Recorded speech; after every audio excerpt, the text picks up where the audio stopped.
অনেকে পেয়েও গেছেন। এইবারে দ্বিতীয় পর্যায়ে আবার বাংলার বাড়ি নির্মাণের টাকা ছাড়বার জন্য আজকের এই অনুষ্ঠান। প্রথম পর্যায়ে 12 লক্ষ বাড়ি দিয়েছেন, দ্বিতীয় পর্যায়ে 20 লক্ষ বাড়ি দিচ্ছেন।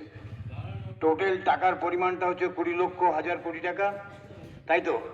আর প্রথম পর্যায়ে দিয়েছেন 12 লক্ষ হাজার কোটি টাকা। পুরো টাকাটাই শ্রদ্ধেয় মুখ্যমন্ত্রী নিজের তহবিল থেকে দিচ্ছেন। আমরা ভাবতে অবাক হয়ে যাই যে মানুষের জন্য, বাংলার গরিব মানুষের জন্য, খেটে খাওয়া মানুষের জন্য, যাদের বাড়ির ছাদ নেই, যাদের মাথায় কোনো ছাদ নেই, তাদের জন্য এই টাকাটা যেখান থেকে জোগাড় করে মমতা বন্দ্যোপাধ্যায় পাঠিয়ে দিয়েছেন।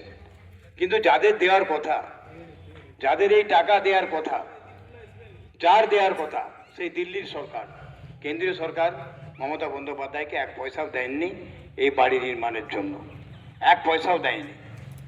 তাই সেই জায়গায় দাঁড়িয়ে কত হাজার হাজার কোটি টাকা মমতা বন্দ্যোপাধ্যায় আমাদের জন্য, পশ্চিমবাংলার মানুষের জন্য খরচা করছেন, আপনি ভাবতে পারবেন না। আমাদের শালবনী ব্লকে বিডিও সাহেব, আমাদের সেকেন্ড পর্যায়ে কত পাচ্ছি আমরা? 12,271 বাড়ি আমরা শালবনী ব্লক থেকে দিচ্ছি। প্রথম পর্যায়ে আমরা দিয়েছি 6,000 বাড়ি, 6,000 সামথিং দিয়েছি আমরা। সেটার টাকাটা আপনার ধরুন 1,20,000 টাকা করে দিলে কত টাকা? শালবনী ব্লকে এই টাকাটা অ্যালটমেন্ট করে দিচ্ছেন মমতা বন্দ্যোপাধ্যায়।